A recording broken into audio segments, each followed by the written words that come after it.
맞습니다. 2023년 3월 28일 경제기사 특강 시작하겠습니다. 그 특강을 하기 전에 지금 줌으로 실시간으로 참여하시는 분들은 이거 수업에 참여하시는 거니까 중간에 카메라를 끄시거나 이렇게 하지 말아 주시고, 특별한 이유가 있지 않는 한 꼭 그렇게 해주시기 바랍니다.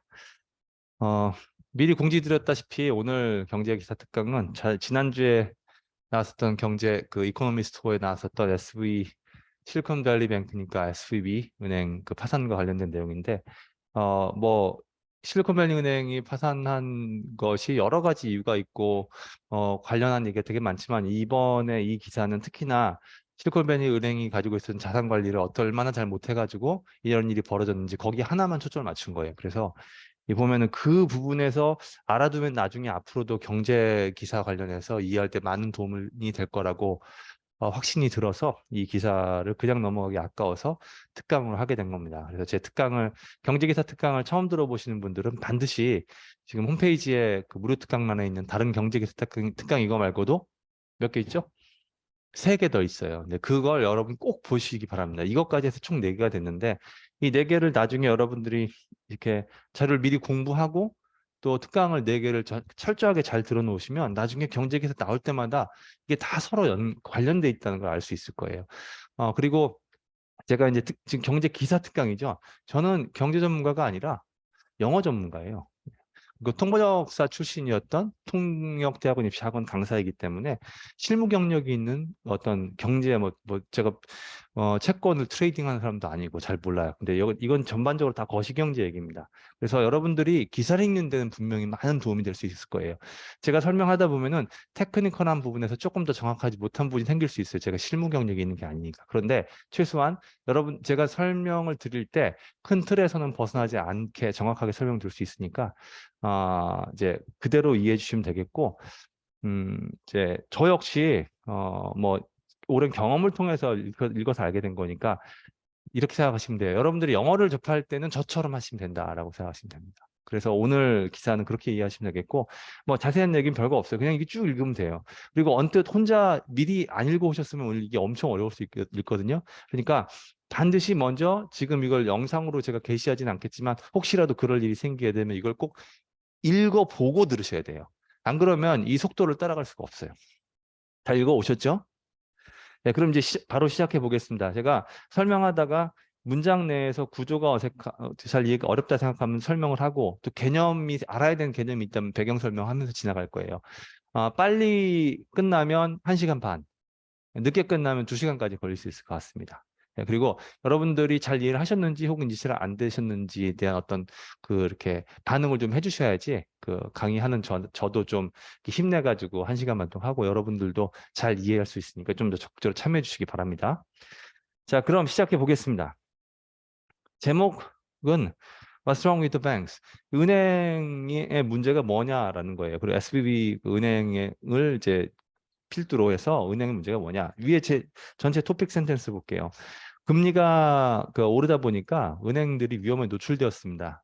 Left banks exposed. 위험에 노출되게 했다는 거예요. 금리가 오르다 보니까 어떤 금리가 오른 것 때문에 생긴 위험에 은행이 노출되었다. 이 시스템 전체를 다시 한번 고쳐야 될 때다. 왜 again이라고 했냐면 2008년 경제 위기 때 한번 고쳤었는데 시간이 10몇 년이 지나면서 다시 어그러졌어요. 다시 고쳐야 된다라는 의미로 쓴 겁니다. 불과 10일 전만 하더라도 여러분들은 아마 은행이 2007년에서 2009년 사이에 금융위기의 악몽 이후로 은행이 이제 좀 잘못된 부분이 고쳐졌을 거라고 생각했을지도 모르겠습니다. 그 바로 10일 전에 어떤 일이 있었어요? SBB 은행이 파산한 거죠. 그때까지만 하더라도 고쳐졌겠거니 생각했을 겁니다. 하지만 이제 분명해진 점이 있는데, 얘네들이 여전히 끔찍한 두려움을 야기할 만한 힘을 가지고 있었다는 것입니다. 끔찍한 두려움을 야기할 만한 힘을 가지고 있다는 건 은행이 여전히 잘못되면 사람들이 무서워할 수 있게 만들 능력은 있었다. 이 말이죠. heart stopping scare, 이 표현도 그럴듯하죠. heart stopping scare. 두려움을 받는데 어느 정도의 두려움이요? 심장이 멎어버릴 만큼의 두려움인 거예요. 그러니까 이제 내용도 내용이지만 나오는 표현들도 정리해서 다 외워두세요. 끔찍한 공포를 경험하게 할 수 있을 만한 힘을 은행들이 여전히 갖고 있었습니다. run이나 여기 세 번째 줄에 run은 이제 많이 우리나라에서도 뱅크런이라고 많이 한국말로 하죠. 들어보셨죠? 우리말로 뭐라고 하나요? 보통 우리나라 신문에서는 예금 인출 사태라고 번역을 해요. 예금 인출 사태. 그러니까 은행이 망할 거라고 생각하면 불안하니까 그 입금했던 그 돈 차들로 막 은행을 향해 달려간다라고 해서 그거를 run이라고 쓰고요. 여기 지금 뭐라고 했냐면 run at 무슨 뱅크라고 했죠? run at Silicon Valley Bank예요. 그러니까 실리콘밸리 은행으로 막 너도 나도 돈 찾으러 찾아가는 사태를 ferocious run at Silicon Valley Bank라고 한 거예요. ferocious는 어디다 주로 쓰나요? 짐승의 포효 소리들에다 쓰죠. ferocious. 사자나 호랑이가 엄청 막 그 흉포하고 무섭다라고 할 때 쓰는 말인데 이렇게 그걸 이런 형용사에다 쓰게 되면은 ferocious를 뭐라고 할까? 한영민어학원 인기를 엄청 끌었어. 그래서 3월 17일 날 수강 신청을 시작해야 되는데 3월 16일 새벽부터 광화문 그 르메이르 빌딩 앞에 막 사람들이 확 몰려들고 있는 거예요. 막 서로 등록하겠다고. 이렇게 이게 ferocious run이에요. 원래는 막 포효하는 짐승 이런 데서 나오는 말이었는데 막 우르르 돈 찾으러 간 거죠. 근데 이 ferocious run이 saw 42 billion dollars in deposits free예요. 직역하면 이 예금질 사태가 420억 달러에 달하는 예금이 휙 하루 만에 날아가는 것을 보았습니다. 이걸 자연스럽게 번역해 보면 사람들이 예금 인출하러 우르르 몰려드는 바람에 하루 만에 예금 인출액이 420억 달러에 달했습니다. SVB는 최근 들어 불과 일주일 안에 파산을 하게 된 세계 미국 대출 기관 중에 하나였습니다. 자, 이거 제가 AD 수업 시간에 자주 강조했죠. 얘는 뭐 중에 하나였다라고 쓰는 것은 어떤 의도로 할 때 쓴다고요? 그렇죠. 얘만 읽고도 두 개가 더 있었다라는 말을 강조하려고 할 때 얘네 was one of three 이렇게 쓴다는 거예요. 그러니까 이걸 갖다가 우리 여러분이 번역할 때 얘는 세 개 중에 하나에 불과했다. 이건 직역이어서 의도 전달이 안 돼요. 그러니까 SVB 말고도 불과 일주일 만에 두 개나 더 되는 미국 은행이 파산했습니다. 네, 이렇게 보셔야 된다는 거예요. 근데 이건 지금 핵심이 아니니까 내용을 전달해서 빨리빨리 지나갈게요. 규제 당국은 아주 정신없이 주말 동안에 일을 했어요. frantic도 많이 했죠. 주말 동안 정신없이 일을 했어요. To devise a rescue. rescue plan, rescue니까 뭐 어떤 구제할 수 있는 방법을 마련하기 위해서 주말 동안 너무 바삐 움직였습니다. 그렇긴 해도, 그랬다고는 해도 고객들은 다시 한번 자기들 돈이 안전한지 묻고 있습니다. 여기서 말하는 고객은 누군가요? 예금을 맡겨놓은 사람들 얘기하는 거죠. 자, 그럼 첫 단락에서 이제 이 단락을 요약을 해보면은 최근 은행 인출 사태가 벌어지면서 은행에 대한 안전성에 의구심을 품게 되었다. 자, 이렇게 요약하면 되겠죠. 두 번째 단락. 투자자들은 이번 사태 때문에 크게 겁을 집어먹었습니다. take fright이 한 단어예요. fright이라는 명사에서 나온 동사가 뭐게요? 문제 내는 거 아니에요? 뭘까요? frighten이죠. 그러니까 take fright 하면 크게 겁을 집어먹은 거예요. 투자자들이 겁을 집어먹었습니다. 어, 2290억 달러나 되는 돈이 시장 가치로 은행에서 다 일서 사라져 버렸습니다. 와이프 오프 다가오시죠? 슉, 슉. 예. 그러니까 off는 붙어 있는 게 떨어지는 거라고 했죠. 그러니까 예를 들어서 이 wipe off the value라고 하는 건 이렇게 이해하시면 됩니다. 이게 무슨 펜이 있으면 참 좋을 텐데.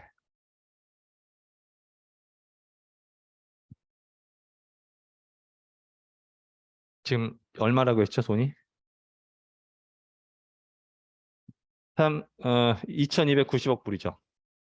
여기 전체가 총 미국 은행이 가지고 있는 시가총액이에요. 근데 시가총액 중에 요만큼이 off는 붙어 있는 게 떨어진다는 의미라 전치사가 있죠. wipe는 없애버린 거 딱 가서 그러니까 이만큼이 어떻게 해요? 슉 날아가 버렸다. 붙어 있는 만큼이 슉 날아갔다. 근데 여기서는 value, market value 그래서 시장 가치, 미국 은행의 시장 가치에서 2,290억 불이 날아갔다는 얘기는 시가총액이 날아갔다는 얘기예요. 그리고 쉽게 얘기하면은 주가가 폭락해서 단 불과 며칠 만에 이번 달 들어가지고 지금까지 총 2,290억 달러가 날아가 버렸다. 주가가 떨어졌다는 말 이렇게 한 거예요. 그리고 이 정도면 전체 그 시가총액 가운데 17%에 달하는 것입니다. 트레저리는 뭐죠? 트레저리. 미국 재무부 채권을 얘기하는 거죠. 그 트레저리는 미국 재무부를 얘기하고 뒤 yield는 반대다 쓴 거죠. 채권 수익률을 yield라고 하죠. 그러면 트레저리 yield라고 하게 되면 미국 재무부 채권 수익률을 얘기하는 거예요. 네. 텀블하면 어떻게 됐다는 거죠? 크게 떨어진 거예요. 그리고 시장은 이제 아마 이렇게 생각하고 있습니다. 레컨 또 나왔습니다. 계산과 관련된 내용을 이야기한다고 할 때 레컨을 쓴다고 했죠. 그럼 얘네들이 추산하기로는 이렇게 생각해요. 연방준비위원회가 올여름에 금리를 이제 인하하기 시작할 거라고 시장은 이제 생각하고 있다는 거예요. 은행과 미국, 유럽과 일본 은행의 주가가 역시 여기서도 떨어졌습니다. 미국에서 벌어진 사건 때문에. 크레딧 스위스는 또 그 밖에 다른 걱정거리도 마주하고 있는데 워우스 아시죠? 워우스. 그 밖에 다른 걱정거리도 지금 맞닥뜨리고 있는 상황인데 3월 15일 날 주가가 24%나 떨어졌습니다. 자, 이번에 주가가 24% 떨어졌다는 말 뭐라고 했나 보세요. 회사가 자신의 스탁이 떨어지는 걸 봤다라고 썼어요. 전형적인 표현입니다. 회사가 saw its stock fall이 동사예요. by 24%. 그리고 3월 16일 날 liquidity support를 요구했습니다. 스위스 중앙은행으로부터. 리퀴디티 서포트의 리퀴디티라는 단어가 이해가 돼야 됩니다. 예전에 수업 설명 많이 했었는데. 리퀴디티라는 말은 보통 이제 경제에서 얘기할 때는 유동성이라는 말을 많이 해요. 유동성이라는 말이 왜 유동성이냐면 유동하다. 이게 움직인다는 거죠. 리퀴드가 뭐예요? 액체죠. 액체는 어때요? 막 움직이죠. 그래서 유동성이라는 말을 경제에서 쓸 때는 주로 쉽게 얘기하면 돈이에요. 근데 어떤 돈이냐면 얘가 AD 수업 시간에 이번 달에 설명드렸던 것 같은데 우리 몸의 혈액이 흐르는 것을 경제에 돈이 흐르는 것에 비유를 많이 해요. 근데 여러분 이번에 따라 제가 얘기했지만 돈맥경화라고 얘기를 했었죠. 예, 우리나라 이제 경제하는 사람들이 종종 돈맥경화를 말 많이 하는데 그게 우리 몸에 있는 혈액의 흐름을 돈의 흐름에 많이 비유하기 때문에 쓰는 용어인 거예요. 그래서 경제에서 돈이 잘 흘러야지 건강한 것처럼 우리 몸도 피가 잘 흘러야 건강하거든요. 근데 리퀴디티에 문제가 생겼다라고 하는 건 우리 몸에 혈액의 흐름이 멈춰버린 것처럼 경제에 돈의 흐름이 멈춰버린 사태를 얘기합니다. 그걸 리퀴디티 크라이시스라고 하고 유동성 위기라고 해요. 근데 유동성 위기를 좀 더 이해되기 쉽게 얘기하자면요. 어떤 회사가 유동성 위기 때문에 망했다 이런 얘기를 해봅시다. 그럼 쉽게 얘기하면 당장 필요한 돈을 못 얻어와서 망했다는 얘기예요. 왜냐하면 내가 얘한테 갚아야 될 돈이 있는데 오늘 안에 500억을 갚아야 돼. 그런데 내가 당장 현금화할 수 있는 수단이 없어. 그러면 파산할 수밖에 없는 거예요. 그러니까 돈이 빨리 500억이 흘러가게 하고 그 문제를 해결해야 되는데 나에게 돈이 나올 구멍이 더 이상 없어. 돈이 흘러가게 못한다는 거예요. 그래서 리퀴디티를 공급해줬다라고 하는 거는 급전 빌려줬다는 얘기입니다. 급전. 당장 돌려야 될 돈. 그러니까 사람 몸으로 얘기하면은 리퀴디티가 뭐예요? 수혈이에요, 수혈. 당장 피가 부족한데 피를 긴급 수혈해야 되는 거예요. 그래서 우리나라 경제기사에도 300억 원 무슨 은행에 긴급 수혈. 이런 비유적 표현을 그래서 쓰는 겁니다. 그래서 지금 여기서 리퀴디티 서포트니까 뭐예요? 중앙은행한테 야, 돈 좀 빨리 좀 땡겨줘. 이렇게 한 거예요. 자, 14년 금융위기 이후에 지금 14년이 지났어요. 그 금융위기는 2008년 금융위기죠. 이제 14년이 지난 지금 다시 한번 그 질문들이 막 하고 소용돌이 치고 있습니다. 스월링 막 소용돌이 치고 있어요. 뭐에 대해서 How fragile banks are. 은행이 얼마나 취약한지에 대한 의문들이 다시금 소용돌이 치고 있습니다. And whether regulators have been caught out. caught out이라는 게 하나의 표현인 건데 들어보신 적 있나요? 오케이. 그럼 이거를 정리했으면 이건 보통 이렇게 주어가 사람이나 주체가 되고요. He was caught out이라고 쓰게 되면 지가 얘가 잘못한 게 있는데 그게 다 만천하에 드러나게 되었다. 이런 식이에요. 그러니까 catch someone out 이렇게 얘기해도 비슷해요. 누가 잘못하고 있는 거 잡아낸 거예요. 그럼 여기서는 이제 규제 당국이 결국 잘못해가지고 그 잘못이 다 드러나게 된 게 아닌가라는 의문들이 지금 만천하에 소용돌이 치고 있습니다.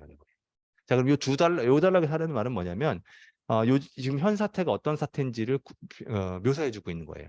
첫 단락에서는 은행 인출 사태 때문에 요즘 은행에 돈 맡긴 사람들이 걱정하고 있다. 두 번째 단락은 왜 이 지경이 되었냐면 최근에 이런 일이 있었기 때문이다. 세 번째 단락 넘어갑니다. 다 따라오고 있는 거죠. 어렵거나 이해가 설명이 필요하면 얘기하세요. 네. 구문 궁금한 거 14 years since는 구문은 별로 중요한 게 아닌데요. 14 years on since라고 생각하시면 돼요. 이 financial crisis 이후에 14년이 지난 지금이므로 내용상 14 years on since the financial crisis에서 on을 안 쓴 거예요, 그냥. 오케이. 자, high speed collapse, SVB가 이렇게 순식간에 파산한 것이 지금까지는 잘 이해되지 못했던 위험성에 불빛을 비춰주고 있습니다. 이게 무슨 뜻일까요? 얘네가 이거 망한 것 때문에 이 위험이 만천하에 드러나게 되었다. 이런 말을 이렇게 써준 거죠. 전에는 이런 위험성이 있는지 몰랐는데 SVB가 망하고 나니까 그걸 우리가 이제 보게 되었다는 거죠. 그럼 그 underappreciated니까 under하고 appreciate이죠. appreciate는 이해하는 거고 under는 제대로 잘 이해되지 못했단 이런 말이에요. 그러면 within the system은 banking system 얘기하는 거죠. 은행권 내에 존재하고 있었던 우리가 잘 이해하지 못했던 위험을 만천하에 드러나게 했습니다. 금리가 낮고 자산 가격이 높았을 때 여기서 말한 더 캘리포니안 뱅크는 SVB죠. SVB 은행은 loaded up on long term bond, load up on 이 표현 다 아시죠? load up on. 예, load up on은 load가 원래 동사로 쓰게 되면 짐 싣는 거예요. 명사로 쓸 때 짐이죠. 그럼 이걸 잔뜩 떠하는 거야. 잔뜩 떠하는 거야. 그러니까 예를 들어서 얘가 버스라고 칩시다. The bus loaded up on passengers. 그럼 무슨 뜻이겠어요? 승객을 가득 채운 거죠. 그러니까 금리가 낮고 에셋 프라이스가 높았을 때, 쉽게 얘기하면 부동산 가격이 높았을 때 2008년 이전에 이 SVB가 엄청 장기 채권을 많이 사들였다는 얘기예요. 장기 채권을 샀다는 얘기는 투자를 많이 했다는 얘기죠. 장기 채권을 사가지고 투자를 많이 한 거예요. 채권을 잔뜩 떠하는 거야. 오케이? 투자 자금으로서. 그 당시에 그러다가 연방준비위원회에서 40년 만에 가장 빠른 속도로 금리를 올려버렸어요. 그러니까 채권 가격이 급락하고 은행은 엄청나게 많은 빚을 떠안게 된 겁니다. 손실을. 요 말이 제일 중요해요. 이거 이해되시나요? 이해되신 거죠? 오케이. 네. 본드 프라이스와 수익률 간의 관계는 제가 이번 달인가 지난달에 에이드 수업 시간에 얘기했는데 지난달 초반에 했나요? 이게 이제 이 반드 채권 가격이 왜 변동을 하는지에 대한 이해가 없으면 이 글 전체를 이해하지 못해요. 예를 들어서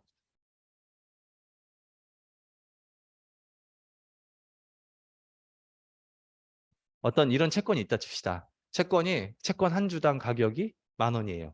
근데 이걸 액면가라고 해요. 액면가. 원래 만들 때 액면가를 정하면 액면가는 만기가 도래해서 다시 돈을 회수할 때까지 변하지 않아요. 액면가, 페이스 밸류. 그리고 이제 여기다 이제 수익률을 5%로 정해서 이거를 판매했어요. 본드를 판다는 것이 투자금을 내가 받는다는 뜻이에요. 내가 예를 들어서 10,000원짜리를 100개를 발행했다라고 하면은 얼마인가요? 100만 원이죠. 내가 100만 원이 필요해가지고 10,000원짜리 100개를 판매하는 거예요. 근데 거기다가 사람들이 안 사주면 안 되니까 내가 5% 줄게. 이제 5%라고 하면 보통 연리 기준은 5%예요. 연리 기준은 5% 정도 준다라고 하면 얘들이 10,000원을 나한테 주고 나서 가져간 다음에 내가 만기가 될 때까지 분기별로 혹은 이제 그러니까 본드 수익률, 그러니까 우리가 예금 하게 되면은 예금을 넣어놓게 되면은 이자를 한 뭐 분기별로 반년마다 한 번씩, 1년마다 한 번씩 받듯이 본드도 그 수익률에 해당하는 금액을 1년에 한 번 받기도 하고 1년에 두 번 받기도 하고 분기마다 받기도 합니다. 분기마다 1년에 5%면은 분기마다는 뭐 예를 들어서 1%, 2% 이렇게 받겠죠. 그래서 그걸 계속 받아요. 그 예금하고 비슷한 거예요. 근데 어쨌든 간에 이렇게 해서 발행을 해서 사람들이 사갔어요. 3년 5%로. 그런데 갑자기 은행에서 연방준비위원회에서 보통 요즘 평균 은행 금리가 예금 금리가 5%였는데 10%를 올려버렸어요. 네, 10%를 올려버리게 되면은 이 번드가 이제 투자 대상으로서는 상당히 매력이 없어지게 돼버리죠. 그리고 이제 이때부터 어떻게 하냐면은 그리고 이제 채권이라는 것은 내가 3년 만기를 하더라도 3년 동안 내가 갖고 있어야 되는 건 아니에요. 그 중간에 채권을 사고 팔 수 있어요, 또. 근데 그 채권을 사고 팔 때 이 가격은 바뀔 수 있어요. 원래 액면가는 10,000원 그대로 있지만 애들이 사주게 하기 위해서 이 가격을 변동시켜야 되는 경우가 있어요. 예를 들어서 10%로 올리게 되면 누가 이 bon드를 사주겠어요? 안 사주겠지. 그러니까 이걸 어떻게 해요? 채권 가격을 떨어뜨리는 거예요. 그럼 예를 들어서 10,000원짜리인데 한 8,000원으로 떨어뜨리는 거야. 8,000원, 주당 8,000원을 이제 팔게 되면은 상대적으로 5%가 훨씬 더 높은 비율이 되는 거죠. 그렇죠. 10,000원에 5%면 500원인데 8,000원에 아니지. 그러니까 맞죠? 10,000원에 5%, 10,000원에 5%면은 500원밖에 안 되지만 8,000원 주고 사면 2,000원이 중간에 있기 때문에 사실은 수익률이 7, 8%, 9% 이렇게 올라버리는 거예요. 실질적으로는. 그러면은 예를 들어서 10%라고 하면 엄청 차이가 나니까 이거 8,000원도 안 될 거예요. 그러면 한 7,000원 이렇게 팔아야지 사람들이 가져갈 거란 말이지. 근데 7,000원에 팔으면 내가 수익을 받죠. 그죠? 근데 지금 7,000원에 팔기 전까지는 수익이 아직 그 손실이 현실화되지 않았죠. 지금 여기 요 단락의 핵심 아이디어가 그 아이디어인 거예요. 여기만 이해하시면 돼요. 거기 다시 넘어가서 보세요. 엄청 장기 채권을 많이 사들였어. 그러다가 연방준비위원회가 금리 올려버렸어요. 그러면은 상대적으로 장기 채권을 샀다는 거는 전에 낮은 투자 수익률을 가진 펀드를 샀을 거 아닙니까? 그럼 사람들이 어떻게 했어요? 얘네들이 가지고 있는 펀드를 다시 팔려면 안 사주겠지. 그러면은 펀드 가격을 어떻게 했어요? 떨어뜨려야 되겠지. 근데 아직 떨어뜨려서 팔진 않았으니까 현실화되진 않았으므로 아직은 손해 본 게 아니에요. 근데 여기서는 뭐라고 설명을 했냐? 이제 채권 가격이 떨어졌다는 건 이해되신 거죠? 그러니까 팔려면은 채권 가격을 엄청 떨어뜨려서 팔아야 되는 거예요. 그렇죠. 이거는 변하지 않아요. 채권 가격만 떨어진 거예요. 그럼 상대적으로 내가 기대할 수 있는 수익은 5%보다 훨씬 높아지는 셈이 되니까 채권을 팔 수는 있죠. 채권을 판다는 얘기는 내가 가지고 있던 채권 투자를 딴 에게 넘기는 걸 얘기하는 거예요. 근데 넘겨받은 애들이 10%짜리 예금 차라리 가입하지 누가 10,000원에 사겠냐고. 그러니까 8,000원은 돼야지 내가 산다 이거죠. 그러니까 채권 가격이 떨어지게 됨으로써 얘들은 이미 손실을 본 건데 팔기 전까지는 아직 현실화되지 않았으니까 그거를 손실이라고 보지 않는 거예요. 근데 여기서는 그래서 채권 가격이 크게 떨어지고 은행은 엄청 큰 손해를 떠안게 되었습니다. 근데 여기서 말한 left with huge losses를 좀 전에 얘기했던 그 얘기예요. 손해를 많이 봤지만 아직까지 7,000원에 8,000원에 판 게 아니니까 현실화된 건 아니에요. 그리고 이런 게 있어요. 여기서 나오지 않았는데 만약에 여러분들이 10,000원짜리 채권을 샀어요. 그럼 중간에 변동이 되게 채권 가격은 페이스 밸류는 변하지 않는다는 말이 무슨 말이냐면 3년이 지나요. 그리고 돌려주면 그 채권 발행 기관에서 10,000원을 줘야 돼요. 나한테. 그러니까 내가 끝까지 참고 10,000원을 갖고 있으면 그 10,000원 다시 받을 수 있다고요. 근데 이게 왜 문제가 되냐면은 당장 돈이 필요해. 그럼 어떻게 해야 돼? 손해를 보더라도 팔아야 되는 거지. 그러니까 은행의 문제가 그거였다는 거예요. 이게 바로 유동성 위기예요. 당장 돈이 있어야지 돈 찾으러 온 사람들 돈을 줘야 되는데 당장 돈이 없어. 근데 어떻게 해 그러면은 10,000원 끝까지 갖고 있어도 되는데 어쩔 수 없이 7,000원에 팔아버리게 되는 거지.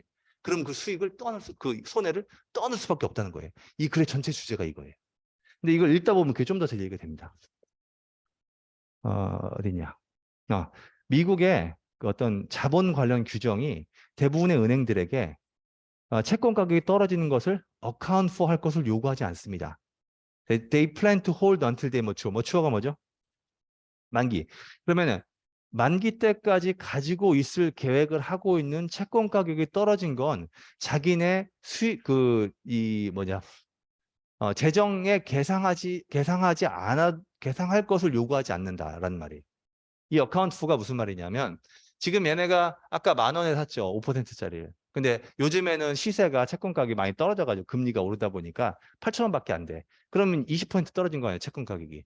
그러면 내가 가지고 있는 자산을 20% 빼가지고 계상해야 되는데 아직까지 안 팔고 내가 끝까지 갖고 있을 요량이라면 아직 이걸 20% 잃은 거라고 얘네 수익률 구조에다가 반영하지 않는단 말이에요.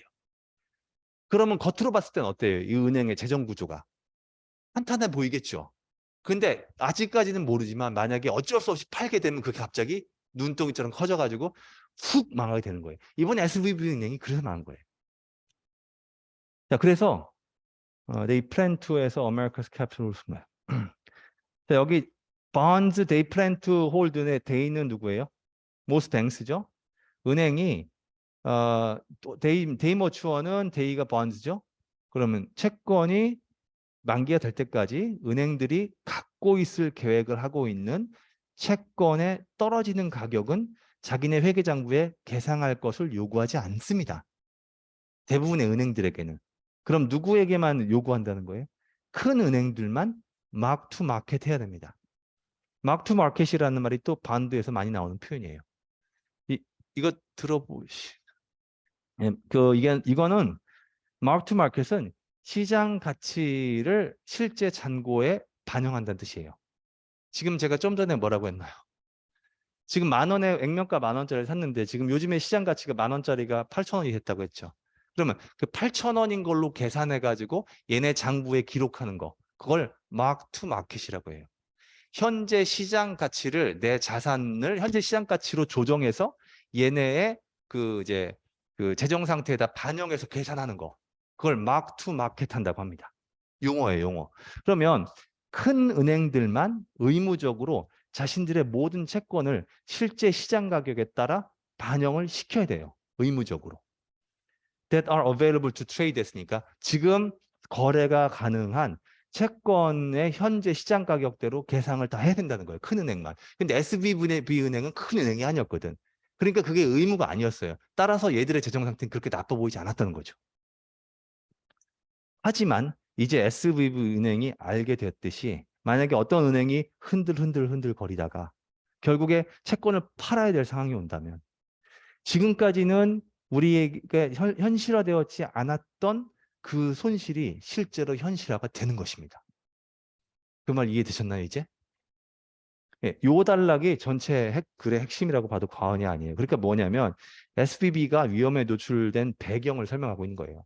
채권 가격이 떨어져서 손실을 봤는데 계상을 하지 않았기 때문에 손해본지 몰랐는데 당장 지금 예금인출 사태는 나오지 않았죠. 예금인출 사태가 우르르 왔을 때 돈을 못 갚으니까 채권을 다 처분해야 됐겠고 처분하는 동시에 그 이미 예상되었던 아까 2,000원, 3,000원이어야 되는 손해가 다 반영돼 버리니까 결국 예금 인출을 다 막지 못하고 그래서 파산 신청할 수밖에 없었다. 그 얘기인 거예요. 자, 그러면 그 다음 단락. 미국의 어떤 모든 은행권에 걸쳐서 이렇게 실제로는 반영되지 않은, 인지되지 않은 손실의 금액이 엄청납니다. 6,200억 불. 2022년 말 기준으로 6,200억 불이었습니다. 이 정도면 미국의 은행들의 모두 이 은행들이 가지고 있는 예비비를 합친 것의 3분의 1 정도에 달합니다. 캐피털 쿠션이라는 말은 은행들이 최소한으로 현금으로 보유하고 있어야 될 쿠션 역할을 할 수 있을 만한 현금을 얘기합니다. 예를 들어서 은행이 이제 은행에 여러분들이 돈을 다 맡겼어요. 내가 은행이라 칩시다. 여러분들로부터 100억 원을 제가 예금을 받았어. 그럼 그 100억 원을 가지고만 있으면 손해죠, 무조건. 그리고 여러분들에게 왜냐하면 이자를 줘야 되니까. 그럼 예금 이자를 3% 줬으면 최소한 내가 그 100억 원을 굴려서 5%짜리를 어디선가 받아야지 3% 주고 2%가 남을 거 아니에요.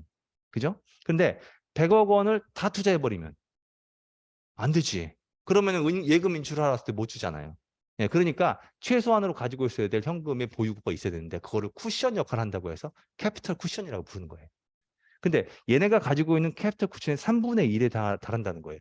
그러면은 이제 6,200불이 얼마나 6,200억 불이 얼마나 큰 돈이라는 건지 딱 다가온다는 거지. 캐피털 쿠션이 100원이면 한 30원은 이미 나간 돈이야. 아직 현실화만 안 됐을 뿐이지. 그렇죠? 아시겠죠?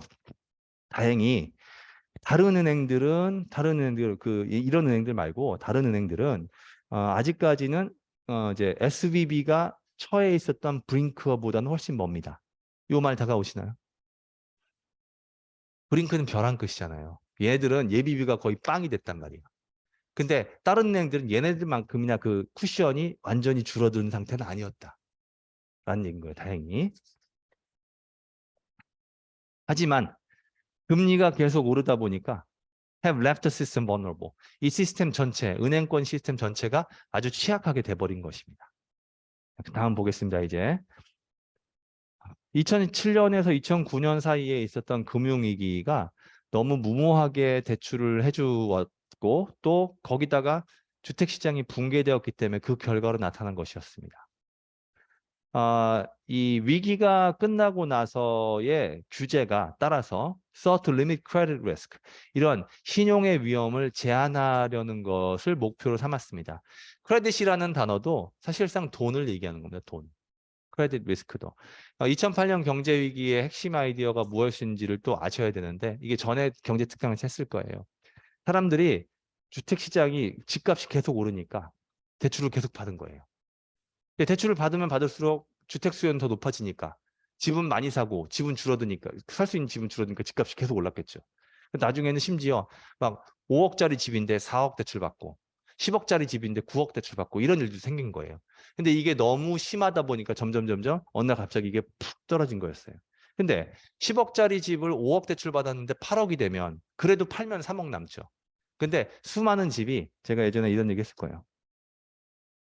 언더워터 사태가 됐다고 해서, 이런 사태가 뭐냐면 내가 9억을 대출받고 10억의 집을 샀는데 집이 8억이 됐어.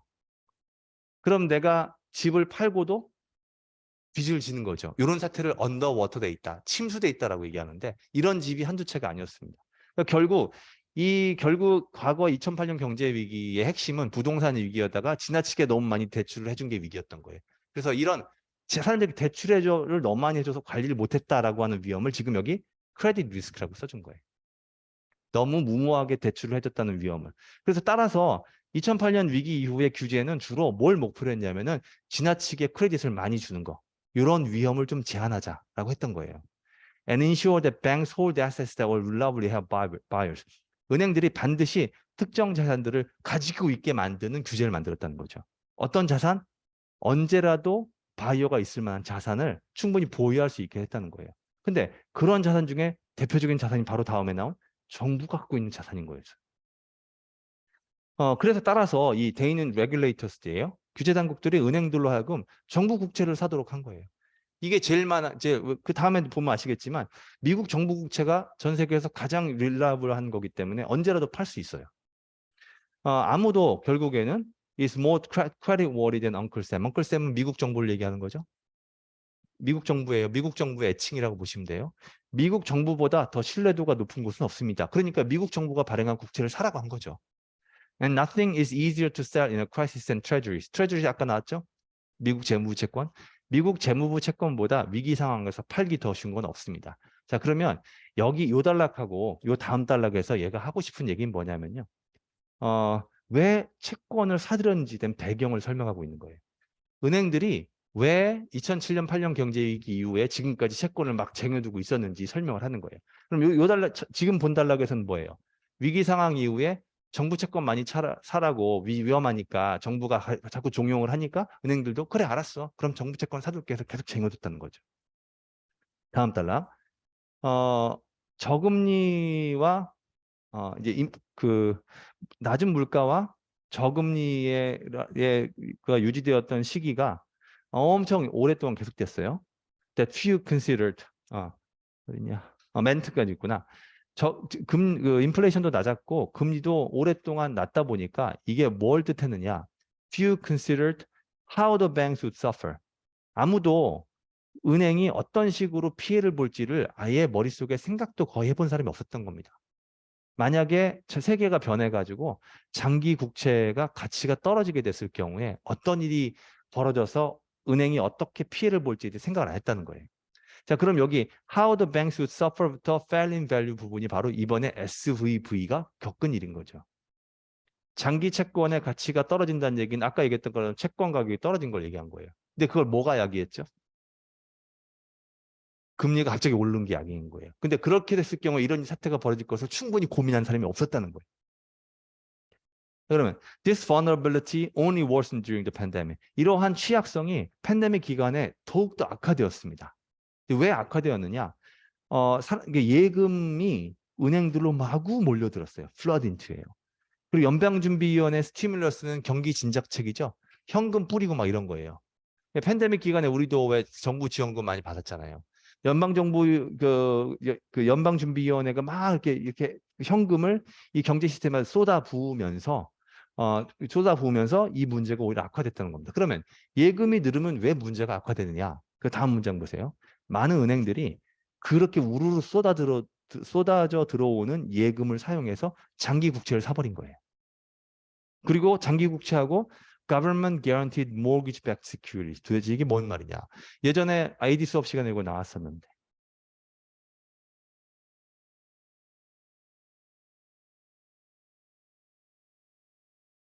Mortgage-Backed Security라고 그냥 MBS라고 줄여 쓰는데요. Mortgage가 주택담보대출이죠. 그러니까 이거는 뭐 번역을 뭐라고 하는지 중요한 게 아니에요. 용어가 다양해요. 뭐 모기지 담보부 증권 뭐 이렇게도 하고 뭐 자산 담보 증권 이렇게도 얘기하는데 그 개념만 이해하시면 돼요. 예를 들어서 저 이거 설명한 적이 있었는데 어, 한참 주택 시장이 아주 막 살아났었을 때 2008년 전에는 사람들이 은행으로부터 대출을 받아가지고 집을 샀단 말이에요. 그럼 예를 들어서 5% 이자를 받고 나한테 1억을 누가 빌려갔어요. 그러면 내가 은행에 내가 그럼 얘한테 1억 빌려주고 5%를 다달이 봐주면 좋은데 이걸 그냥 갖고 있기가 싫었던 거야. 그래서 이거를 또 상품으로 증권 상품으로 만들어서 딴 애들 보고 이걸 또 파는 거지. 그래서 나는 그 파른 다음에 그 돈을 가지고 또 다른 데다가 투자를 하려고. 그러니까 정작 대출을 받은 사람은 한 명이었는데 투자자는 두 명, 세 명, 네 명이 된 거예요. 당사자가. 그러니까 만약에 이 대출, 집이 무너져 내려버리게 되면 피해자는 은행만 보는 게 아니라 그 증권까지 산 애들까지 같이 보게 되는 거였죠. 근데 그래서 그게 막 연쇄 도산하고 줄도산이 되고 경제 규모, 이 피해 규모가 실제 1억을 빌렸으면 1억이어야 되는데 1억이 아니라 3명, 4명이니까 3억, 4억, 5억이 됐던 거죠. 그래서 증권이라는 게 별게 아니에요. 말 그대로 내가 투자했다는 것을 증명해 주는 건이에요. 그러니까 모기지를 내가 내줬는데 그걸 담보로 증권화 시켜서 이 증권을 은행이 딴 애들에게 또 파는 거예요. 그걸 갖다가 모기지 담보부 증권이라고 합니다. 근데 이게 더 중요한 게 있어.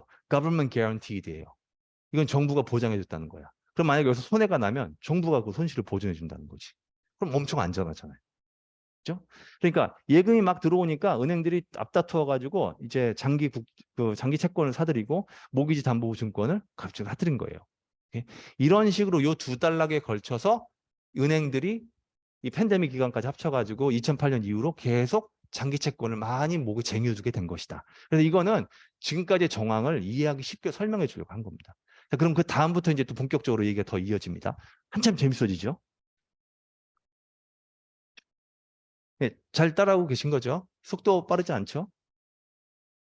You might think that unrealized losses don't matter. 여러분들은 아마 이렇게 아직까지 현실화되지 않은 손실은 중요하지 않지 않느냐라고 생각할지도 모르겠습니다. 근데 한 가지 문제는 은행이 이 채권을 살 때 지 돈으로 산 게 아니라 다른 사람 돈으로 산 겁니다. 근데 그게 누구 돈이에요? 예금주의 돈이었다는 거예요. 그 예금으로 산 거라는 거예요. 이게 문제라는 거예요. Holding a bond to maturity. 이게 아까 나왔던 표현을 달리한 거예요. 채권을 만기까지 보유하고 있으려면 requires matching it with deposits예요. matching 이시 뭘까요? 번드죠. 그러면 그 번드를 디파짓과 매칭시켜야 합니다. 요 말이 상당히 중요한 말이에요. 언뜻 잘 안 다가와요. 이게 무슨 말이냐면 예를 들어서 여러분들이 그 채권 하나 샀는데 아까 얼마짜리 했나요? 10,000원짜리, 3년짜리 5% 했었죠. 근데 내가 예금을 받아가지고 10,000원짜리 채권을 5%짜리 샀어요. 근데 그러면은 내가 받았던 디파짓에 내가 그 금리로 주는 것이 5%보다 많아야 되나 적어야 되나요? 내가 디파짓 받았잖아요. 근데 얘에게 나는 이자 줘야 되잖아, 이자. 예금 이자. 그럼 예금 이자가 5%보다 작아야 돼요, 많아야 돼요? 적어야 되지. 그래 내가 돈을 벌지. 매칭 시킨다는 게 그런 거예요.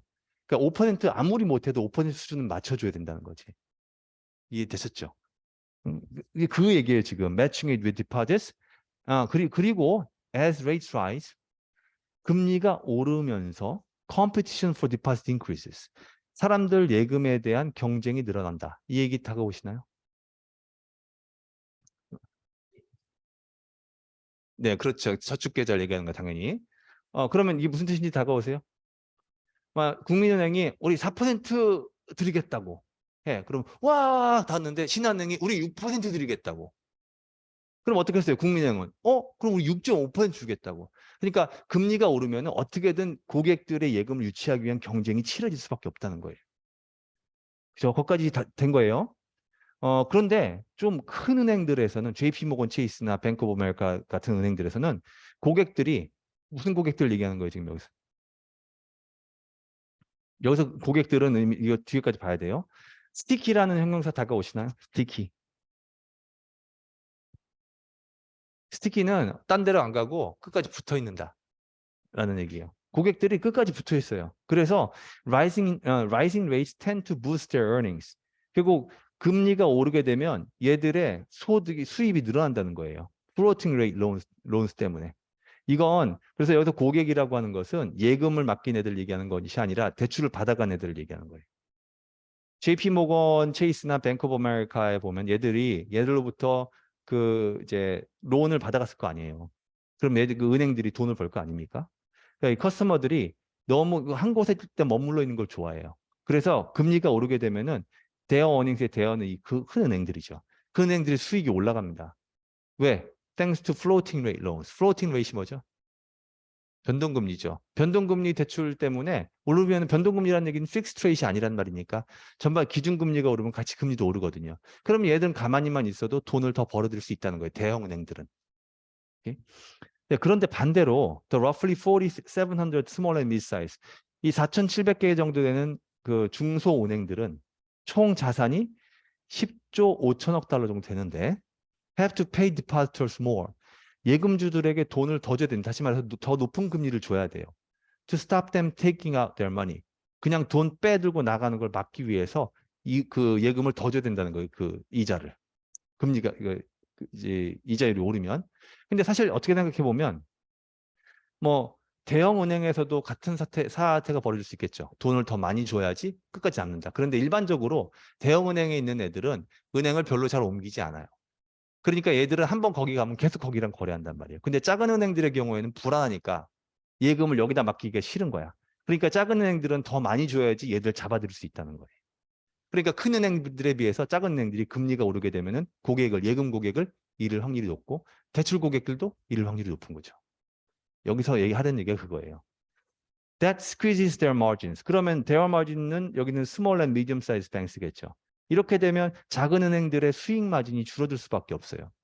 그리고 바로 그것이 뭘 설명해 주느냐. Some bank stock price plunge. 일부 중소은행들의 주가가 폭락한 이유가 바로 그겁니다. 왜냐하면 투자자들이 바보가 아니거든. 야, 이러면은 저기 중소은행들 이거 다들 되게 위험해질 텐데 라고 생각하고 주식을 팔아버리는 거예요. 그러니까 중소은행들이 주가가 쑥 떨어지게 됐다는 거죠.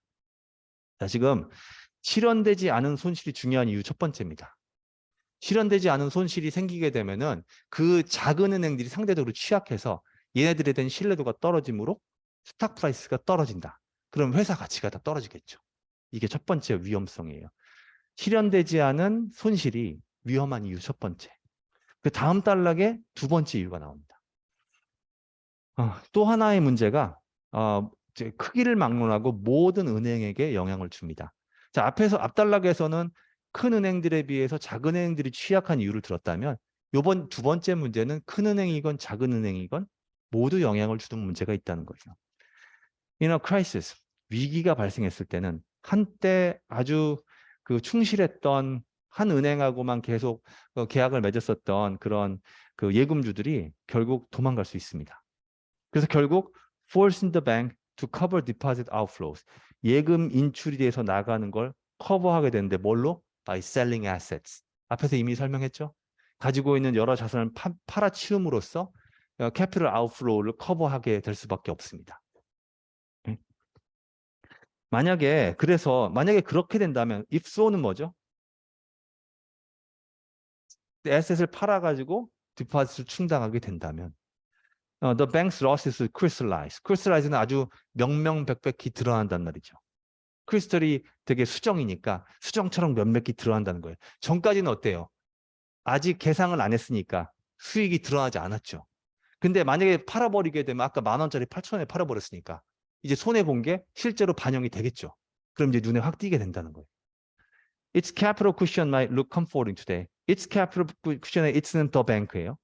만약에 에셋을 팔아버렸다면은 그 해당 은행의 러스가 극명하게 될 것이고 이 해당 은행이 가지고 있던 현금, 자산, 그 안전, 그 버퍼존으로 갖고 있었던 그 쿠션이 지금 현재는 아주 편안할 정도로 충분해 보일 수도 있지만 most of its stuffing. stuffing은 채워놓은 것이라는 말이니까 여기 말한 캐피털 쿠션을 다른 말로 받은 거예요. 채워놓은 것, stuffing. 왜? stuffed animal이 뭔가요? 봉제 인형이라고 하죠, 봉제 인형. 솜 꾹꾹 넣어가지고 꿰맨 거. 그 스터핑은 그 채워넣은 걸 스터핑이라고 해요. 그러니까 만약에 솜을 많이 채워넣었으면 쿵쿵 때려도 안 아프잖아요. 그래서 이거는 지금 여기 말하는 스터핑 캐피털 쿠션을 다른 말로 받은 거예요. 캐피털 쿠션이 현재는 컴포팅해 볼 수 있지만 얘네가 가지고 있는 캐피털 쿠션의 대부분은 would suddenly become an accounting fiction. 회계상의 허구에 갑자기 회계상의 허구가 돼버리고 말 것입니다. 그 말 이해되셨나요? 회계상의 허구. 전 같으면은 이제 전에 8,000원짜리로 계산한 게 아니라 10,000원짜리로 계산했죠.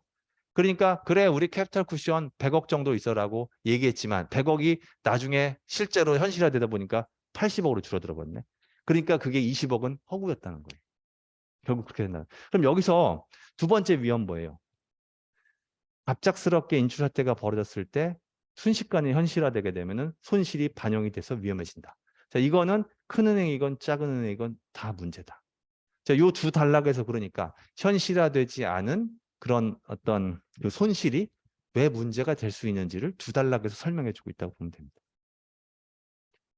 That alarming prospect. 예. 야, 이렇게 막 경악스러운 이런 가능성. 이 글을 우리가 읽고 있는 우리 입장에서는 하나도 경악스럽지 않죠. 우리는 왜 이런 글을 꼭 써야 되고 우리가 이해해야 되느냐. 이게 경악스러울 뿐이지. 근데 얘네 입장에서는 정말 경악스러운 거예요. 진짜 완전히 풍전등화, 사자성어로 딱 이거죠. 언제 망할지 모르는 상태니까. 이러한 언제 어떻게 될지 모르는 끔찍한 이런 가능성이 바로 뭘 설명해 주느냐. 연방준비위원회가 acted so dramatically last weekend. 지난 주말에 그렇게 아주 급격하게 행동하는 걸 설명해 줍니다. 그러니까 이거 내버려두면 큰일 나겠구나 싶어가지고 연방준비위원회가 재빨리 행동을 취한 거라는 거예요. 3월 12일부터 이슨 페드죠. 페드가 딱 준비된 채로 서 있었습니다. Stood ready to make loans. Make loans는 뭐죠?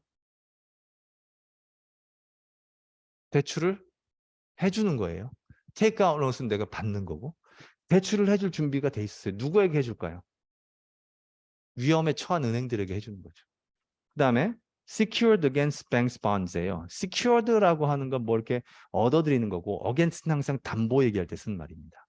그러니까 여기서는 은행이 보유한 장기 채권을 담보로 이루어진 대출을 해줄 준비를 갖춘 채로 떡하니 서 있었습니다. 이 말 이해되셨나요? 얘네가 채권을 이제 얘네들이 SV은행이 채권을 100억 원어치 갖고 있다 칩시다. 페이스 밸류를 봤을 때. 그러면 야 니네 그거 담보로 해가지고 일단 50억 빌려줄게. 이해되셨죠? 부동산을 담보로 돈 빌리듯이 이 은행들이 보유하고 있던 채권을 담보로 돈을 빌려줄 준비를 딱 하고 현금 갖고 있었다는 거예요.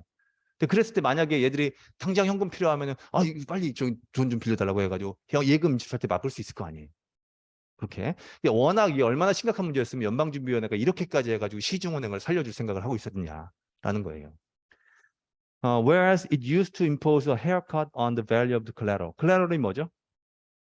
담보죠. 그러니까 보통 이제 it used to impose 할 때 it은 연방준비위원회예요. 연방준비위원회는 과거에는 이 해당 담보의 가치에 헤어컷을 impose 했었지만 무슨 말이겠어요?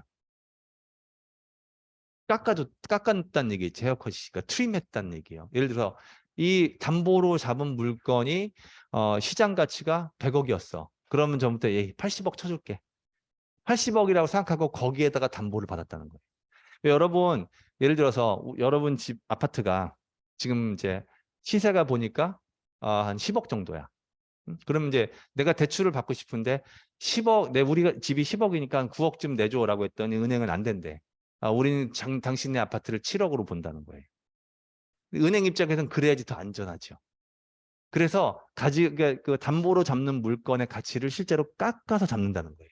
그거 갖다 impose haircut, 머리 깎듯 이렇게 깎았다는 얘기인 거죠. 과거에는 그랬다는 거예요. 그래서 그랬던 반면에 it will now offer loans. 지금은 대출을 해주는데 얼마큼? up to the bond's face value. 이 채권의 액면가만큼 해준다는 거예요. 아까 채권이 액면가가 10,000원이었죠. 근데 지금 시장의 고잉 레이트는 얼마였어요? 8,000원이었단 말이에요. 근데 8,000원으로 안 해주고 10,000원으로 해준다는 거예요. 얼마나 후해? With long-term bonds, 장기 채권에 있어서는 이렇게 하는 것이 실제 시장 가치보다 5% 이상이나 높은 것일 수도 있습니다. 그 말 이해되셨나요? 자, 만약에 아까 10,000원이었는 그 10,000원을 다 해준다고 했죠. 10,000원을 다 해주면 이 채권의 시장 가치보다도 50%나 높은 것일 수 있다는 거예요. 그럼 실제로 이 10,000원짜리가 시장에서 얼마에 팔리고 있다는 거예요? 5,000원에 팔리고 있다는 거예요. 시장 가치대로 했으면은 5,000원에 사줬을 것 같다가 10,000원에 사줬다는 얘기인데 50% 이상 높다고 했으니까 실제로 시장에서는 이 채권이 5,000원도 안 되는 가격에 팔리고 있었다는 거죠. 그러니까 얼마나 이 러스가 얼마나 큰지 아시겠죠? 우리가 지금 5,000원, 10,000원 이러고 있으니까 금방 개념이 안 다가오죠. 이 채권의 개념, 채권 자산의 개념이 엄청날 거 아닙니까? 이해 되신 거죠? Given such largesse. largesse가 뭔가요? 후함. 영어는 지금 후함이라고 되어 있죠. 근데 여기서는 누구의 largesse를 얘기한 거예요? 연방정부, 연방 그 위원회의 largesse. 이렇게 막 후하게 막 돈을 퍼주는 이런 것들을 고려했을 때 it is all but impossible. all but은 뭔가요? almost. almost. 사실상 거의 불가능합니다. For the unrealized losses on a bank's bonds, 그러니까 한 은행이 보유하고 있는 채권에 붙어 있는 아직 현실화되지 않은 손실이 to cause collapse, 은행의 몰락을 야기한다는 거, 이건 사실상 불가능한 일입니다. 그러니까 이때까지만 하더라도 맘만 먹으면 SBB 은행이 망하지 충분히 않을 수 있었다는 얘기를 하는 거예요. And that means, 그리고 그게 무슨 뜻이냐? That the bank's depositors have no reason to start a run. 이 은행에, SBB 은행에 돈을 맡겨둔 사람들이 start a run이니까 예금 인출을 하러 우르르 몰려갈 이유가 없다는 것입니다.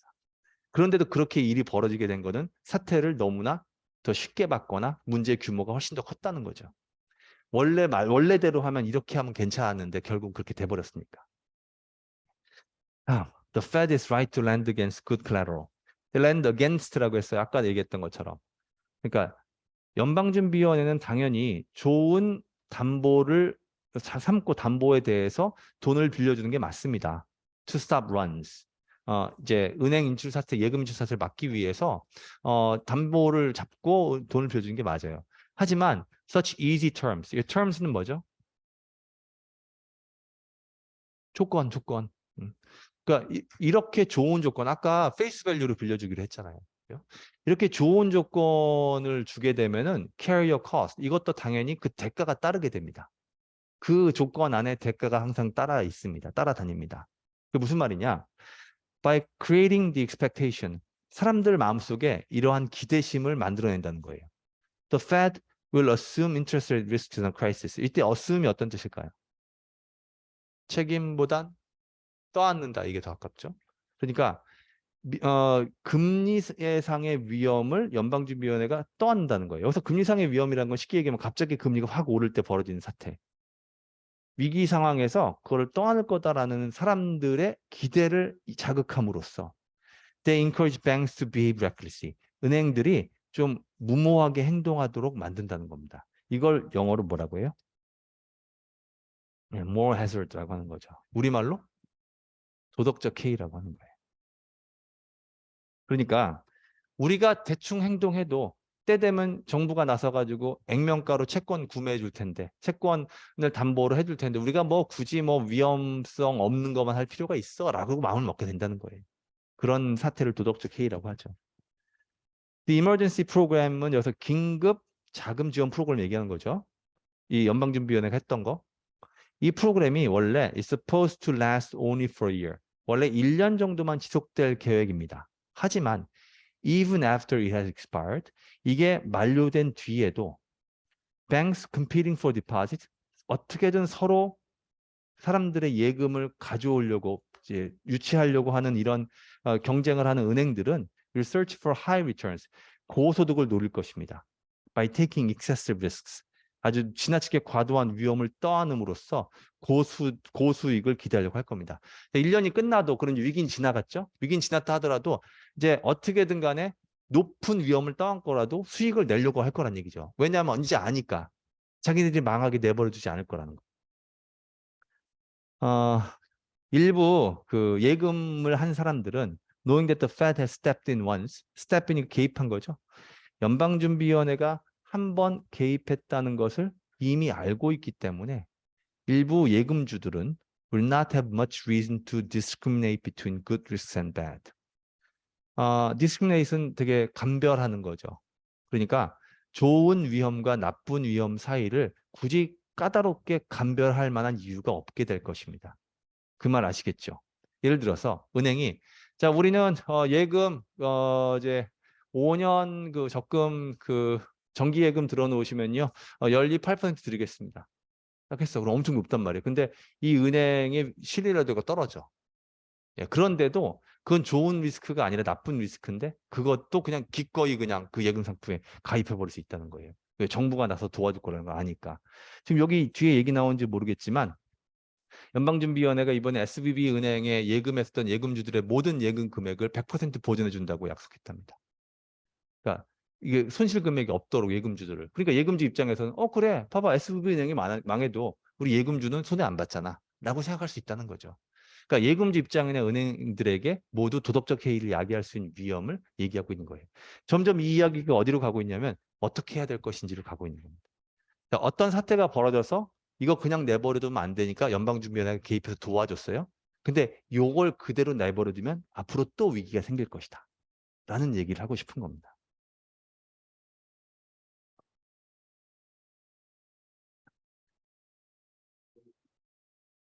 네, 숨 좀 쉬고. 따라서 규제 당국은 use the year ahead는 어떤 뜻일까요? use the year ahead. 우리 앞에 놓여 있는 한 해를 잘 이용해야 할 것입니다. 앞으로의 한 해를 이렇게 얘기한 거예요. To make the system safer. 이러한 은행 시스템을 더욱더 안전하게 만드는데 우리 앞에 놓인 한 해를 잘 이용해야 할 것입니다.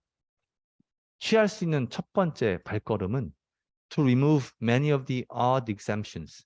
많은 정말 이상한 예외 조항들을 없애버리는 겁니다. 어떤 예외 조항들? apply to mid-sized banks. 중형은행에게 적용되는 예외 조항들을 없애버리는 것입니다. 이렇게 얘기한 걸 보니까 중형은행에게 유리한 예외 조항이었겠죠. Some of which were the result of post-crisis rules being rolled back amid much lobbying in 2018 and 2019. Some of which는 앞에 나왔던 exemptions을 받는 거예요. 이러한 예외 조항들은 뭐의 결과로 나타난 것이냐면 포스트 크라이시스 룰을 할 때 이 크라이시스는 언제 크라이시스를 얘기하는 걸까요? 2008년 위기죠. 2008년 위기 이후에 정부에서 아차 싶어가지고 막 그 부었던 그 룰들의 결과로 생긴 exemption이에요. 아직 안 끝났어요. The result of 다음에 post-crisis rules being rolled back까지 봐야죠. 롤백이 뭔가요? 롤백. 되돌리는 거, 그러니까 여기서는 이제 취소하는 거죠. 그러면 그 2008년 경제 위기에 도입되었던 규정이 다시 취소된 결과로 나타난 거예요. exemption이. 다시 말하면 그 규정이 있었을 때는 exemption이 없었을 텐데 그 규정이 롤백 되면서 자동적으로 생겨나 버리게 된 exemption인 거지. Some of which는 exemption이에요. 오케이? exemption이 뭐의 결과였어요? 포스트 크라이시스 rules being rolled back의 결과였다고요. 2008년 경제 위기 이후에 도입되었던 규제들이 취소된 것의 결과로 얘들에게 주어진 exemptions. 이 exemption을 이제 없애버려야 된다는 거죠. 이런 특혜들을. 오케이? 자, 언메이드까지 보면은 2018년, 2019년 한참 로비가 막 일어서 누가 로비했다는 얘기죠? 중소은행들이 로비했다는 얘기죠. 로비를 하니까 그거 규제를 많이 푸는 거야. 그래서 이그젬션이 중소은행들에게 주어졌고 근데 그것 때문에 도덕적 해이가 더 생겼다 보니까 야 이거 빨리 없애야 된다. 첫 번째가. The rescue of depositors in 바로 여기 나오네요. SVB 은행에 예금을 맡겼던 예금주들을 이번에 구해준 거. 이게 보전해 준다고 했었죠? 이게 뭘 보여주냐? Policymakers think such banks pose systemic risks. 이러한 은행들이 정말 구조적인 위험을 야기한다라고 판단했다는 걸 보여줍니다. 그 말 이해되셨나요? 내버려 두었다가 예금주들마저 구해주지 못하면 이런 이런 은행들이 무너지면 완전 은행권 전체 시스템을 위험에 빠뜨릴 수 있다라고 당국에서도 판단하고 있다는 걸 보여준다는 거예요. 얘네가 나서가지고 예금주들의 손실까지 보전해 줬다는 것은. 오케이? if so는 뭘까요? if so는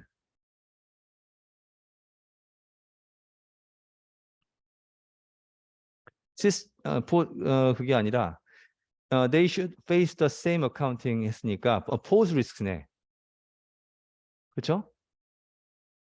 그렇다면 만약에 그런 은행들이 그런 시스테믹 리스크를 pose 한다면 they should face the same accounting and liquidity rules. they는 누굴까요? 중소은행들이죠. 이런 은행들이 똑같은 회계 및 유동성 규제를 마주해야 할 것입니다. 그러니까 그게 적용받아야 할 것이라는 얘기죠. 근데 똑같으니까 same이니까 뒤에 as 있죠. 메가뱅스는 대형은행이고 그럼 대형은행에게 적용되는 똑같은 회계 및 유동성 규제를 적용받아야 할 것입니다. 그 말 이해되셨죠? 지금까지는 중소은행들이 상대적으로 exemption을 누렸는데 대형은행에게 적용되었던 어카운팅 룰하고 리퀴디티 룰을 똑같이 적용받아야 된다는 거예요. 리퀴디티 룰은 아시겠죠? 유동성 규제라는 말. 아까 얘기했던 것처럼 야 니네 최소한 얼마큼은 들고 있어야 돼 현금으로 이 말이었다는 거예요. as they do in Europe, 유럽에서 as they는 누군가요? 중소은행들이죠. 중소은행들이 face the same accounting rule 하는 것처럼 유럽에서는. 그리고 be required to는 they should be required to죠. 또 이 중소은행들은 반드시 연방준비원에게 뭘 제출하도록 어떤 규정되어야 하냐면 plans for their orderly resolution if they fail. 자기네가 결국 파산에 직면하게 되면 어떻게 질서정연하게 그 문제를 해결할지에 대한 계획서를 페드에게 제출하도록 요구를 받아야 한다는 거예요. 미리. 야, 니네 이런 유동성 위기가 나오면 어떡할 거야? 그 계획서 제출해. 이렇게 해야 된다는 거죠. in effect는 여기서 어떤 의미일까요? in effect. 여기서는 사실상이 아니고. 네. 그래서 그 결과로 this would force them to increase their safety buffers. 이것이 얘들의 safety buffer를 더욱더 증대시키게 될 것입니다. safety buffer 된다는 얘기는 그런 위기가 발생했을 때 혹시 쿠션이 더 이제 많이 발현되게 될 거라는 거죠. 자, 그럼 이 단락에서는 무슨 얘기하고 있는 거예요? 해결책 어떻게 해야 될 것이냐를 얘기하고 있는 거예요. 그럼 어떻게 해야 될 거냐? 첫 번째, 규제 당국이 중소은행들에 대해서 규제를 더욱더 강화시켜야 할 것이다. 이런 말입니다. 생각보다 빨리빨리 진행되고 있는데 그 다음 단락 보시면요. Buffering, please wait. 또 말장난하고 있죠. 이코노미스트 특징이에요. 지금 우리는 말장난할 겨를 없는데 얘네는 아직도 말장난하고 있어요. 버퍼는 버퍼존의 버퍼죠. 근데 버퍼링은 버퍼링 걸렸다라고 할 때 그 버퍼링이죠. Buffering, please wait. 디디 아직 버퍼링 중입니다. 그런데 버퍼를 이렇게 했다는 얘기는 이게 뭔가 지연이 이루어지고 있다는 얘기죠. 버퍼를 빨리 마련하도록 해야 되는데 빨리빨리 해야 되는데 그게 빨리 안 된다. 이런 느낌을 주려고 buffering, please wait 이렇게 한 거죠. 왠지 느낌이 그 안드로이드 로봇 그 음성 지원된 느낌이죠. 나만 그렇게 느꼈군요. Regulators everywhere must also build a regime. 전 세계에 있는 규제 당국이 동시에 어떤 특정한 제도를 구축해야 됩니다. 제가 레귤레이터스 나올 때마다 계속 지금 규제 당국이라고 번역하고 있는데요. 레귤레이트의 주체는 국가일 수밖에 없어요. 그러니까 이렇게 규제자라고 한 느낌이 나와도 규제자들은 말이 안 되고 규제 당국이라고 번역합니다. must also build a regime 어떤 제도를 말하느냐 that recognizes the risks from rising interest rates. 금리가 오를 때 그것 때문에 발생하는 위험들을 인지하고 알아챌 수 있는 시스템. 그런 시스템을 마련해야 된다는 거예요. unrealized 아까 앞에 나왔었던 unappreciated 뭐 그런 거 그거 있었죠? unrecognized 그걸 다른 말로 쓴 거예요. 아직까지 현실화되지 않는 손실을 가지고 있는 은행은 will be at greater risk of failure. 부도 위기가 파산 위기가 파산 위험이 더 높을 것입니다. 위기가 발생했을 경우 than one without such losses. 그러면 such losses는 unrealized losses죠.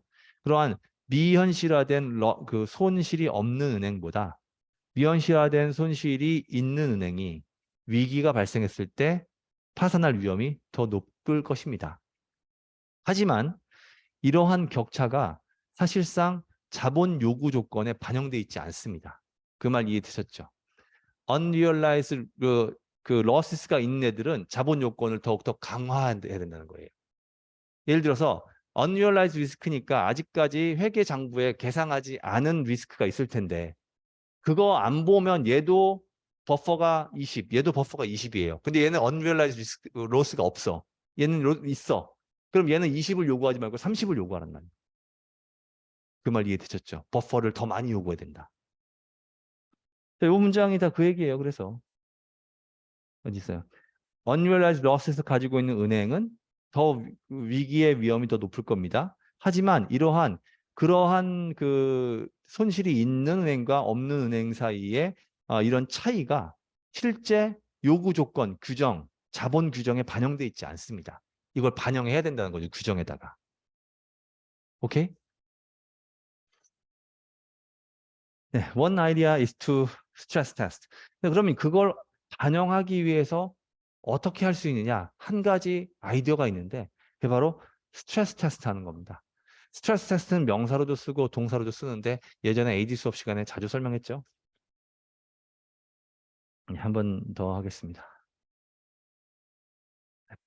줌 수업 들으신 분들 거기 다 계신 거 맞죠? 움직이지도 않으시는 것 같아가지고. 움직이고 있구나. 주무셨는데 지금 움직인 척 한 거 아니에요? 네, 다행이네요. 뭐 하라 그랬죠, 지금 방금? 스트레스 테스트. 스트레스 테스트는 제일 뭘 생각하시면 되냐면 왜 심장에 문제가 있는지 알아보기 위해서 그 병원에서 하는 테스트 중에 스트레스 테스트가 있어요. 그 이제 heart stress test라고 해가지고 심장 스트레스 테스트라고 하는데 왜 영화 같은 거 보면은 여기 주변에다가 남자 우통벗으라고 하고 여기다 뻑뻑뻑뻑 해가지고 선 연결해서 모니터 연결돼 있고 트레드밀에서 이렇게 뛰게 해요. 이 뛰게 하는 게 심장에 스트레스를 가하는 거예요. 극한의 스트레스를 가해서 스트레스를 받았을 때 심장이 어떻게 반응하는지를 보고 어디에 문제가 있고 무엇을 픽스해야 될지를 고치는 거예요. 그걸 건강에서 의료에서 스트레스 테스트라고 해요. 근데 그게 금융에도 적용이 돼요. 뱅크 스트레스 테스트는 그래서 은행 스트레스 테스트로 그냥 얘기해서 은행에게 극한의 상황이 벌어졌을 때 어떤 일이 벌어질 수 있는지를 시뮬레이션 해보는 거예요. 아까 대표적으로 그러니까 스트레스 테스트라는 얘기는 아까 unrealized losses가 있었는데 그걸 계산 안 했죠. 그걸 계산해서 계산해 보라는 거예요. 그러면은 갑자기 뱅크런이 일어날 확률이 높아지고 그럼 망했구나. 그럼 얘들은 스트레스 테스트를 견디지 못하는구나. 라고 판단해서 빨리 행동을 취해서 그런 위기가 발생하지 않도록 미연에 방지하는 것. 이것이 스트레스 테스트라는 거예요. 그러면 뒤에 보세요. What might happen to a bank safety cushion이에요. 그러면 한 은행의 세이프티 쿠션에 어떤 일이 벌어질지를 스트레스 테스트 해보는 것입니다. 이 말 이해되셨죠? 오케이? 그러면 요 얘기는 아까 좀 전에 얘기한 것처럼 현실화되지 않은 손실을 세이프티 쿠션에 적용을 시켜본다는 거예요. World's bond portfolios mark to market. 이거 다가오시죠? 가정법. 워 주어 투 부정사. 얘네들의 본드 포트폴리오가 마크 투 마켓 될 경우 어떤 일이 벌어지는지를 테스트해 본다는 거예요. 이해되셨죠? 이해되신 거예요? 그리고 만약 금리가 더더욱 오른다면 어떤 일이 벌어질지를 스트레스 테스트 해보는 것입니다. 정책 이반가들은 could then consider whether on this measure는 이러한 측정치에 있어서 이 시스템이 충분한 캐피탈을 보유하고 있는지를 다 고심해 보면 되는 것입니다. 자, 그럼 두 번째 방법입니다. 두 번째 방법이 뭐죠? 예, unrealized losses를 적용한 스트레스 테스트를 해봐야 된다. 그래서 앞으로 벌어질 수도 있는 위험을 미리 대비하는 것이다. 라는 겁니다. Bankers will hate the idea. 은행을 운영하는 입장에서는 당연히 이런 아이디어 자체를 싫어할 겁니다. Of yet more capital buffers and rule making. 아니 캐피탈 버퍼 우리 10% 가지고 있는데 10%에서 15% 가지고 있는 건 너무 가혹한 거 아니야라고 할 수 있다는 거예요. 왜냐면 생각해 보세요. 이게 돈인데 다. 내가 10% 갖고 있으면 그건 썩는 돈이잖아요. 썩는다는 표현이 그렇지만 어떻게든 얘들은 그걸 굴려야 된단 말이야. 그러니까 15% 갖고 있으라고 하면 억울할 거 아니에요. 당연히 싫어한다는 얘기죠. and rule making, 막 규정도 만들고 하면. 하지만 the gains from safety, 안전을 구가함으로써 우리가 얻을 수 있는 이득은 방대할 수 있습니다. Depositors and taxpayers from Silicon Valley to Switzerland. 실리콘밸리에서 스위스에 이르기까지 예금주들하고 납세자들은 are facing a mighty scare. mighty가 뭐죠? 엄청 강력한 거죠. mighty. 엄청 강력한 큰 두려운 상황에 직면해 있습니다. They should not have to live with the fear. They should not have to. 이 should not have to도 하나의 용법인 거 다 아실 거예요. 그냥 아는데 모른다고 하지 마시고 진짜 모르면 말씀하세요. 네. 그렇군요. 너무 겸손하시지 않아도 돼요. should have to는 경험상 봤을 때 두 가지밖에 없어요. 근데 막 설명을 막 무슨 책에서 엄청 여러 가지 하더라고요. 첫 번째는 그래 마땅하다.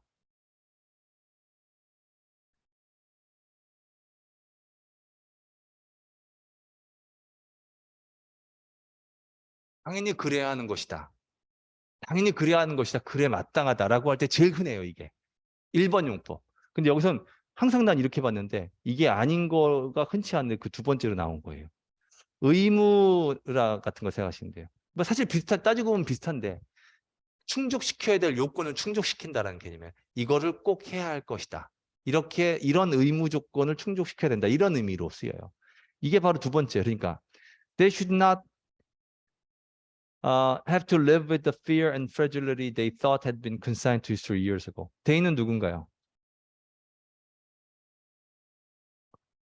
depositors and taxpayers죠. 그런데 얘네들이 이러한 두려움과 이런 취약성을 항상 가지고 살도록 내버려둬서 안 된다. 그럼 첫 번째네, 맞네. 얘들은 그렇게 내버려두면은 절대 안 되는 것이다. 이러면은 마땅하지 않지 않느냐. should not이니까. 오케이? 두려움과 이런 fragility, 취약성을 가지고 살도록 내버려둬서는 안 되는 것입니다. 근데 fear and fragility를 뒤에다 설명을 했어요. They thought had been consigned to history years ago. consign 이럴 때 쓰는 거 아시죠? 정말 포멀한 단어. 그렇군요.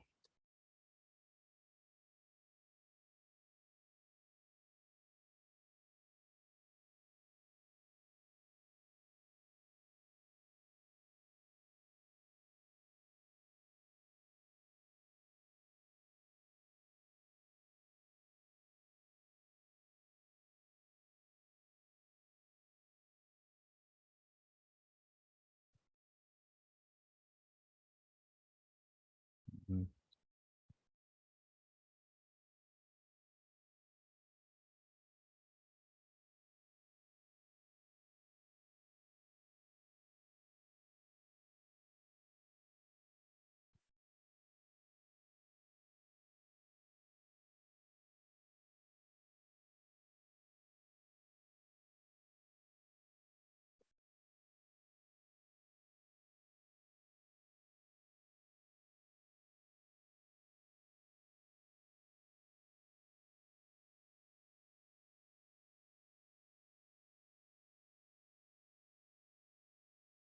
예, 이럴 때 쓰는 말입니다.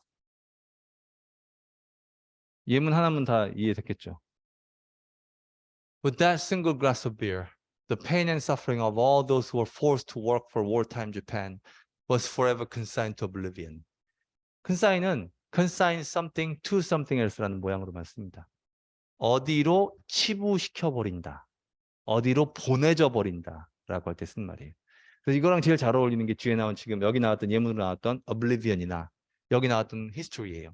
그러니까 결국 이러한 우리의 기억들은 역사의 뒤안길로 사라져 버리고 말 것입니다. 그러니까 결국 잊혀진다라는 말이죠. 결국 망하거나 죽어서 잊혀진다는 얘기를 히스토리로 컨사인 된다라고 쓴 거예요.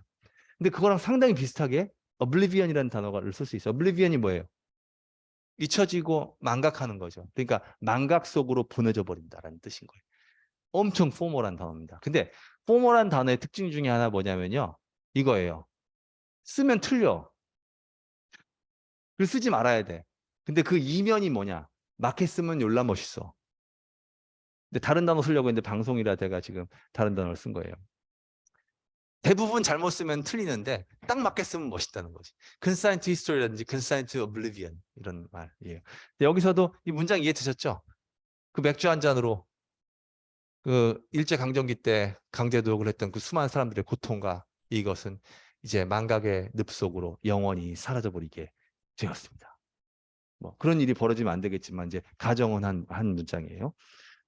그러면 여기서도 자신들이 생각하기에는 수년 전에 역사 속으로 사라졌을 것이라고 생각했던 fragility, 이런 걸, fear and fragility를 가지고 살면 안 되는 것 아니겠습니까? 하는 거였어요. 자, 결론이 뭐예요? 은행 입장에서 괴롭겠지만 모두를 위해서 이걸 꼭 해야 할 것이다 라는 말이었어요. 자, 그럼 전체 틀을 한번 잡아봅시다. 앞에 처음에 어떻게 얘기했었죠? 최근 있었던 사건을 들었죠. 최근 SVB 은행에서 예금 사태가 일어나서 이제 어떤 은행 안전에 대한 의구심이 마구 불거지게 되었다. 두 번째 단락에는 이게 도대체 어떻게 이런 일이 벌어지게 되는 건지 간단한 정황, 현재 정황을 설명해 주고 있어요. 즉, 그 다음 단락에서는 핵심 아이디어가 뭔가요? 구체적으로 SVB 은행이 위험에 노출되게 된 과정을 설명해 주고 있는 거예요. 그래서 원인 설명에서 요 단락이 제일 중요한 거라고 했죠. 그 이유가 뭐예요? 채권 가격이 떨어지면서 손실이 발생했는데 이 계산만 안 됐을 뿐. 그 다음 단락은 이것이 안타깝게도 SVB 은행뿐만 아니라 미국 주요 은행들이 마주한 현실이다. 여기 이렇게 얘기를 했고, 그 다음에 두 단락은 무슨 얘기를 하고 있어요? 그럼 어쩌다가 애초에 얘네들이 채권을 그렇게 많이 떠안게 되었는지를 지난 2008년 경제 위기 이후부터 시작을 해가지고 설명해주고 있는 거예요. 자, 그럼 그 다음 단락에서 다음 단락은 두 단락은 뭘 설명한 거예요? 실현되지 않은 손실이 매우 중요한 문제가 되는 두 가지 이유를 설명한 거죠. 첫 번째 이유는 뭐였나요? 신뢰도, 누구의 신뢰도? 중소은행들의 신뢰도가 대형은행에 비해서 급격하게 떨어져 주가 폭락으로 이어질 수 있기 때문이다.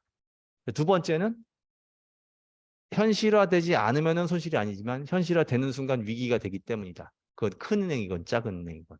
그 다음 단락에서는 무슨 얘기예요? 그래서 페드 연방준비원회가 대출해 주려고 하고까지 했었는데 결국에는 망하고 말았다. 자, 됐고요. 그 다음에 그러면 어떻게 해야 될 것인지에 대한 얘기가 나오고 있죠. 그 다음인가요? 이제 아직도 문제점 얘기네요. 네. 그렇게 앞에 달라고 해서 연방준비원회가 도와주려고 했는데도 망했다. 그런데 이렇게 하게 되면 도덕적 해이를 낳아서 앞으로 더 큰 문제가 생기게 될 것이다. 그 다음 단락 두 단락에서 그럼 어떻게 해야 될 것인가를 설명합니다. 첫 번째는 방법이 뭐죠? 규제 당국이 좀 더 철저하게 규제를 해야 된다. 이런 일이 벌어지지 않게. 두 번째는 현실화되지 않은 손실을 실제로 고려해서 반영하는 방안을 마련할 것이다. 세이프티 쿠션을 좀 더 늘릴 방안을 마련할 것이다. 결론, 은행 입장에서는 힘들지 모르겠지만 모두를 위해서 반드시 이 고통스러운 개혁을 해야 될 것이다. 이런 말이었습니다.